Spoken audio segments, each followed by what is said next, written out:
So welcome. In today's session, we are going to look at the arm, and by the end of this session, you should know the cutaneous innervation of the arm, the compartments of the arm, that is the anterior compartment of the arm and the posterior compartment, and you should know the components of each compartment. And to finish, we look at the cause of musculocutaneous nerve in the arm. Welcome all. My name is Waris Munyere, and I'm the Daktari. So, cutaneous innervation of the arm. Let me hide this. So now, cutaneous innervation of the arm. This diagram, this shows the anterior of the palmar aspect of the arm, and this is the posterior, the dorsal aspect of the arm. Now, the most lateral part of the anterior aspect is supplied by the inferior lateral brachiocutaneous nerve, a branch from the radial nerve. Let me take let me use a pointer to show you that. Okay. This part, then the middle part here is supplied by the medial antebrachiocutaneous nerve, a branch from the medial cord of brachioplexus. Then the most medial part of the arm is supplied by the intercostal brachial nerve, and also the medial cutaneous nerve of the arm. Okay. Then this part is supplied by the superior lateral brachiocutaneous nerve, or the superior lateral cutaneous nerve of the arm from the axillary nerve. Then on the posterior aspect, this part is also supplied by the superior lateral brachiocutaneous nerve from the axillary nerve. Then we have this part here. Although this part in this color, which color is that? I'm not so sure. All these parts are supplied by the radial nerve, but this part is supplied by the posterior brachiocutaneous nerve from the radial nerve. This is supplied by the inferior lateral cutaneous nerve. Inferior lateral cutaneous nerve of the arm from the also radial nerve. Then this is the continuation of the intercostal brachial and the medial cutaneous nerve of the arm.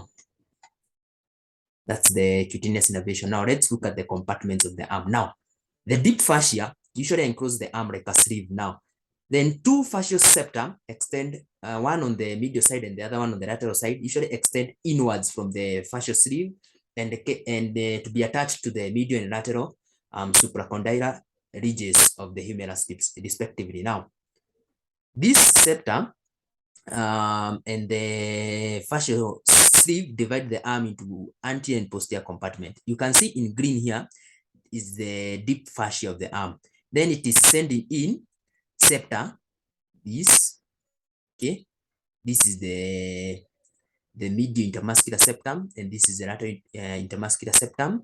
They get attached to the medial and lateral supracondylar ridges respectively, and they will divide the arm into an anterior compartment and a posterior compartment. Okay, but we have some structures which will pierce the septa to move from the anterior compartment into the posterior compartment, others from the posterior compartment to the anterior compartment. Okay, those which will move from the anterior compartment to the posterior, the ulnar nerve and the superior ulnar collateral artery.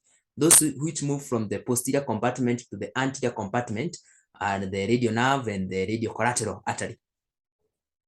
Now, content. Now, the anterior compartment. Which are the contents? It has three muscles: the biceps brachii, coracobrachialis muscle, and the brachialis muscle. The nerve to that compartment is musculocutaneous nerve, and it also has an artery, the brachial artery. Now, in addition to those structures, we have large nerves which usually pass also through that compartment.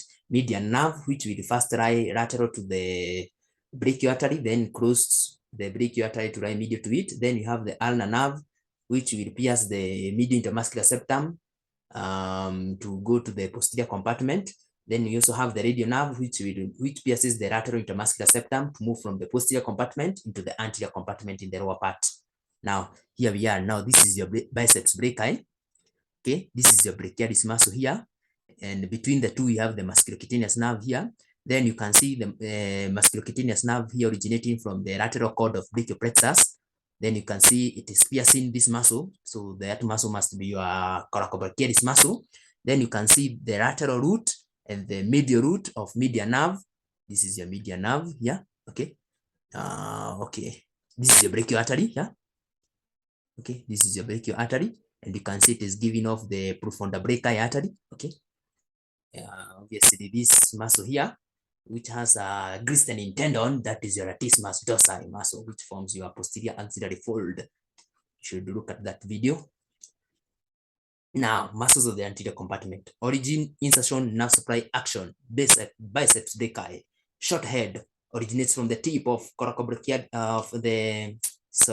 it originates from the tip of coracoid process of the scapula, together with it has the same origin as coracobrachialis. Then the long head usually originates from the supraglenoid tubercle of the scapula. To be inserted, the two heads, at first they don't fuse, they just fuse just above the elbow joint. That is where the two heads fuse and to form a common tendon, which is inserted into the posterior rough part of the radiotuberosity.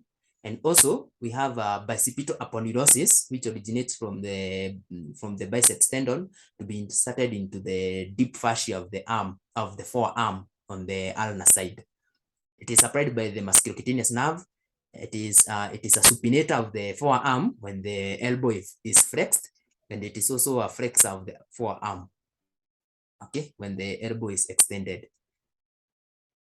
Coracobrachialis muscle, it originates from the tip of coracoid process along with the short head of biceps brachii to be inserted into the middle 1/3 of the medial border of humerus.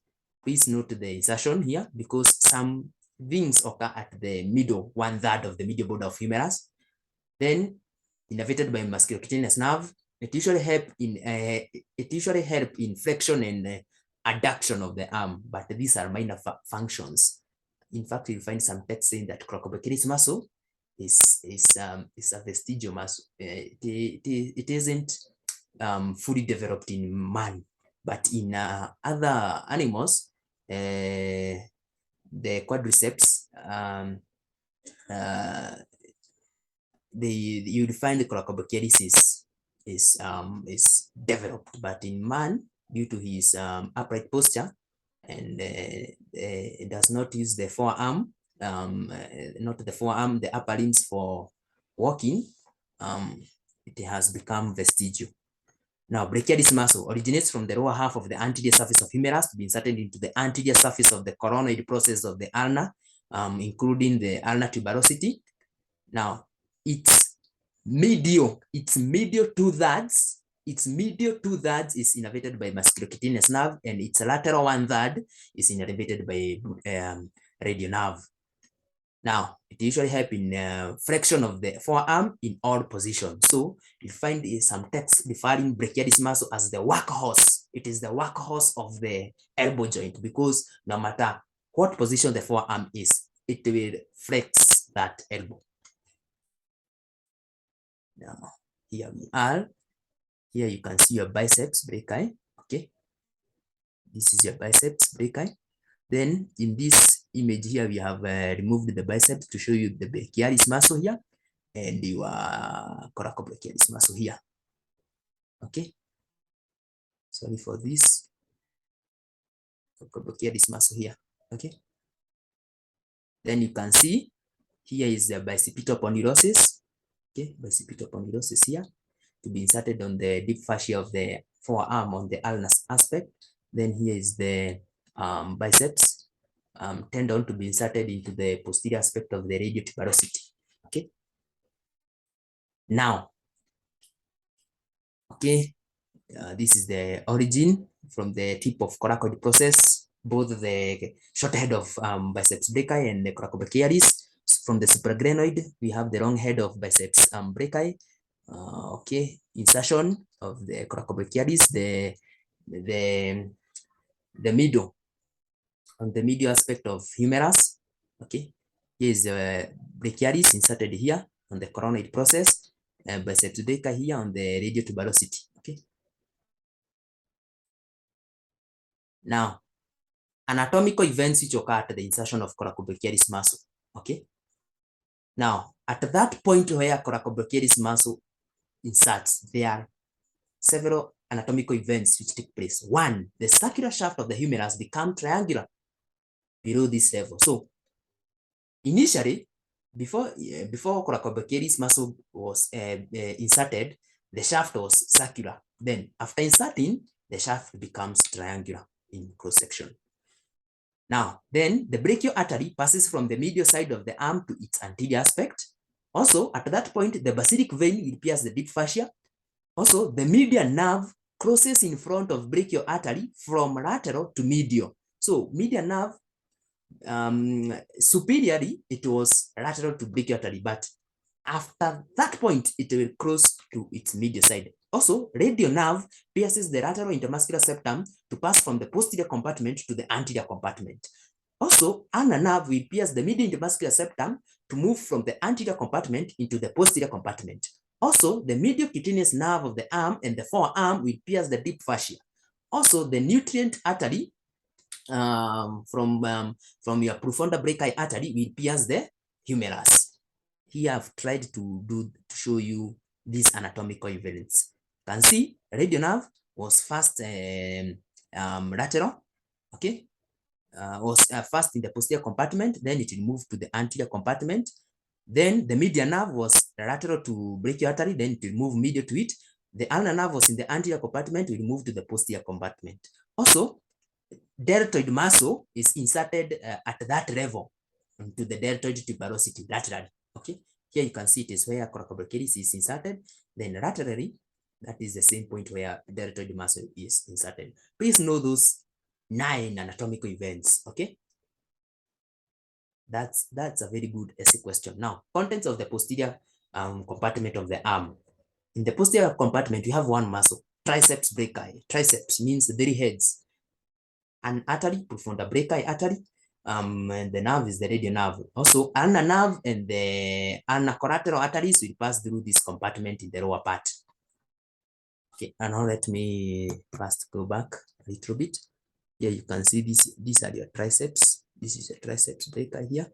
Okay, serratissimus dorsi, infraspinatus, deltoid. Okay, this is now the tendon of triceps brachii. Inserted into here the olecranon process. Okay, let's look at triceps brachii. Now, the 3 heads of the muscle are named long. It has the 3 heads. It has a long head, a lateral head, and a medial head. But the medial head lies deep to these 2 heads. Okay. Now, the long head arises from the infraglenoid tubercle at the upper end of the axillary border of scapula. Now, the lateral head has a linear origin. And you understand this linear origin of the lateral head from the back of the humerus above the groove for radial nerve, above the radial groove, okay, extending up to the surgical neck. Then the long and the lateral heads usually converge and fuse to form the superficial lamina of the triceps tendon. Okay, so this triceps tendon is a bilaminar tendon. So the superficial lamina of that bilaminar tendon is formed by the long and the lateral heads of triceps brachii. Now, the medial head arises from the whole of the back of humerus below the radial groove and from the intermuscular septum. So it arises from both the lateral intermuscular septum and the medial intermuscular septum. Now, the medial head is deep to the other 2 heads and forms the deep lamina of the bilaminar tendon of triceps brachii. Now, both the lamina blend above the elbow and are attached to the upper surface of olecranon. Also, a few fibers are inserted into the posterior part of the capsule of the elbow joint. Now, these fibers which are inserted into the posterior aspect are called the subanconius muscle. Okay, subanconius muscle, and they prevent impingement of the capsule during elbow extension. Okay, nerve supply by the radial nerve, but the long and the medial heads are supplied by branches given off from the radial nerve in the axilla and in the humeral groove. Okay, in the humeral groove or that the radial groove, then the radial nerve will give a branch to the lateral head, and also it will give a second branch to the medial head. But that second branch to the medial head will also supply the anconeus muscle. Okay. Then now, fractures in the middle of the shaft of the humerus, even though they damage the radial nerve, they are unlikely to cause paralysis of the triceps. Why? Because the medial and the long head of triceps, they're supplied by radial nerve, but the branches, the muscular branches, will arise from the radial nerve where it is in the axilla, not where in the radial groove. So action, it is the main extensor of the elbow joint. Also, the long head supports the capsule of the shoulder joint when the arm is abducted, and also somehow aids in the extension of the shoulder joint. Okay, you can see this is where the long head of triceps originates. Now you can see this is the radial groove here. This is where the lateral head originates from. This is where the medial head originates from, and also from the two intermuscular septa. Then they fuse.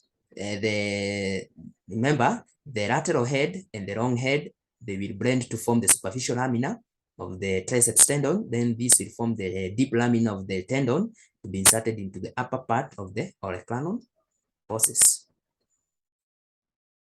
Now, musculocutaneous nerve. Now, it arises from the lateral cord of brachioplexus. First, it gives a branch to, and then pierces coracobrachialis muscle. So it will first give a branch to coracobrachialis muscle, then pierce the muscle. Then it comes to lie in between biceps, brachii and brachialis, and supplies both muscles. Then, and remember, it will supply the medial 2/3 of brachialis muscle, because the lateral 1/3 is supplied by the radial nerve. Now, the remaining fibers usually appear at the lateral margin of biceps brachii, of the biceps tendon, as the lateral cutaneous nerve of the forearm. So musculocutaneous nerve, after supplying the muscles, it will continue as the lateral cutaneous nerve of the forearm. Now, musculocutaneous nerve is the nerve of the flexor compartment of the arm, supplying all the three muscles therein. It also agree. Now, the branch to brachialis muscle will also supply the elbow joint. Okay. You can see here, it is coming from the lateral cord, then pierce coracobrachialis. First give a branch, then pierce it, then lie between biceps brachii and brachialis. Then it will appear at the lateral margin of, here it is, at the lateral margin of biceps tendon as the lateral cutaneous nerve of the forearm, or the lateral antebrachial nerve. Okay. Then the branch to brachialis will also supply your elbow joint. Okay. So I think we've come to the end of that session, and thank you for your attention, guys. And please subscribe for more anatomy and biochemistry content. Thank you.